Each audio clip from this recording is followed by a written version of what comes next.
Good morning. Morning. तर आजचा आपला थॉट आहे the same boiling water which makes the potato soft makes an egg hard. It's not about the circumstances, it's about what you are made of.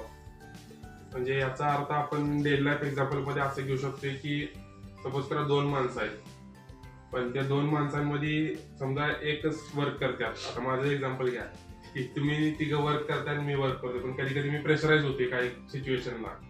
पण ती situation तुमच्याकडे असली की तुम्ही ती व्यवस्थितरित्या पार पाडतायचा. तर मग मला म्हणजे थोडा शिकायला वेळ लागत आहे. तुम्ही ऑलरेडी शिकून ती स्किल गेन केलाय.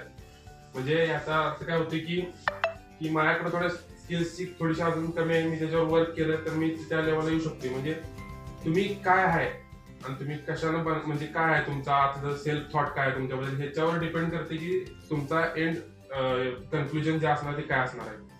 तर मग सेल्फ रिअलायझेशन पण असलं पाहिजे यार. असं शक्य नाही की जे काम तुम्ही करू शकता ते मी करू शकते किंवा मी करू शकते ते तुम्ही करू शकताय, असं नसते. पण काही कामात असं असते की एक्सटर्नल इफेक्ट असतात काही गोष्टींचे. ते एखादा माणूस पर्टिक्युलरली चांगल्या पद्धतीने हँडल करतोय, दुसरा थोडस खचून जातोय. तर मग त्यानं कसं केलं होतं त्या प्रकारे जर आपण केलं तर आपण पण त्यातून व्यवस्थितरित्या बाहेर पडू शकते. असा आपण या थॉटचा मिनिंग घेऊ शकते. थँक्यू.